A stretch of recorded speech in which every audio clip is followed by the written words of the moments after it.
Assalamualaikum warahmatullahi wabarakatuh. Saya Roni Biasir akan memaparkan materi tentang munculnya Islam di Arab.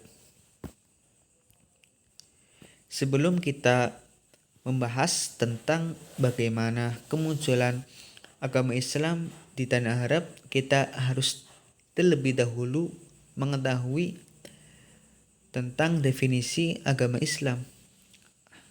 Agama Islam secara bahasa bermakna penyerahan diri. Artinya apa? Artinya seorang muslim atau seorang penganut agama Islam diharuskan bahkan diwajibkan untuk tunduk dan patuh kepada Allah Subhanahu wa taala dan ketentuannya.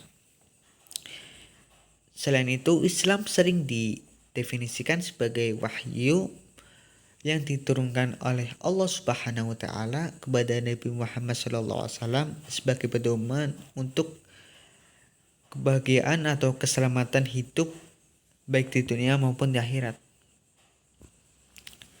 Kemudian bagaimana sih latar belakang munculnya agama Islam di Arab? Agama Islam muncul di Arab di latar belakangi oleh dua faktor. Yang pertama, pertimbangan moral. Pada masa kegelapan jahiliyah, bangsa Arab terperangkap dalam paham yang sesat. Perlu digarisbawahi, jahiliyah di sini bukan berarti bodoh secara pengetahuan, tetapi bodoh dalam akhlak dan moral. Di mana pada masa saat itu bangsa Arab memiliki akhlak yang bejat. Mereka memandang wanita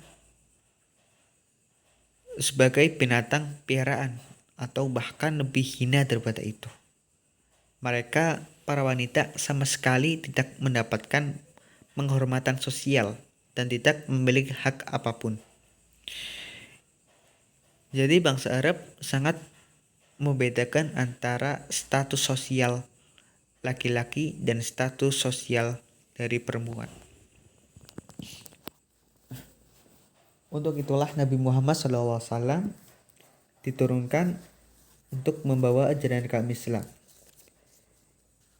di tanah Arab ini. Dan Nabi Muhammad SAW dalam suatu riwayat diutus oleh Allah Subhanahu wa taala untuk menyempurnakan akhlak umat manusia. Khususnya akhlak dari bangsa Arab yang sangat jahiliyah. Faktor kedua yakni keadaan geografis. Arab berada di antara dua peradaban besar, yakni bangsa barat yang materialis dan bangsa timur yang didominasi oleh spiritual hayali. Jadi karena faktor geografis yang sangat strategis inilah yang menjadi alasan bangsa Arab dipilih sebagai pijakan awal bagi perkembangan agama Islam. Kemudian bagaimana sih sosok sang penyebar agama Islam atau sang pembawa ajaran agama Islam? Yakni Nabi Muhammad SAW. Nabi Muhammad lahir tanggal 12 Rabiul Awal bertepatan dengan 29 Agustus 571 Masehi di kota Mekah. Ketika beliau lahir, terjadilah suatu peristiwa yang dimana Raja Abraha menyerang Ka'bah. Nah, tahun itulah disebut sebagai tahun gajah. Beliau berasal dari kabilah Quraisy yang merupakan kabilah terhormat dari kalangan bangsa Arab. Beliau menerima wahyu pertamanya pada umur 40 tahun ketika sedang berada di Gua Hiro.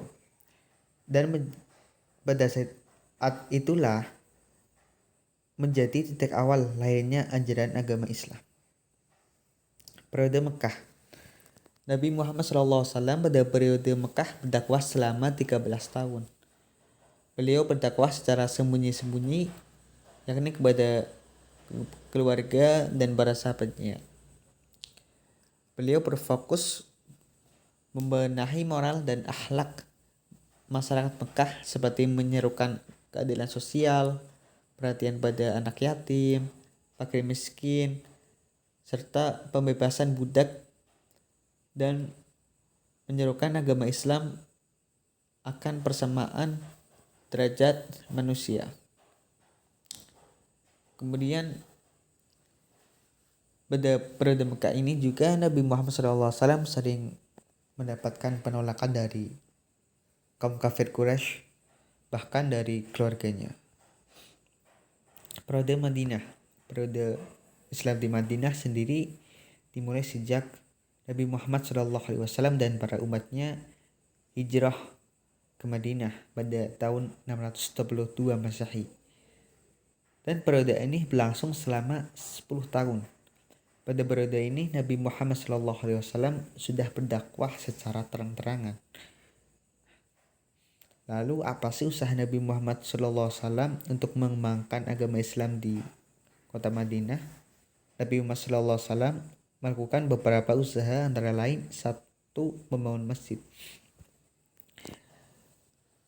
Saat beliau tiba di kota Madinah, beliau langsung membangun masjid yang bernama Masjid Quba untuk sebagai pusat dari kegiatan keagamaan maupun pusat berkumpulnya para sahabat Nabi.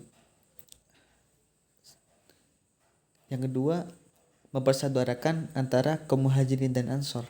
Kaum muhajirin ialah seorang atau kaum yang membersamai Nabi Muhammad SAW baik ketika dakwah di Mekah maupun saat berhijrah ke Madinah. Kaum Ansor sendiri ialah kaum yang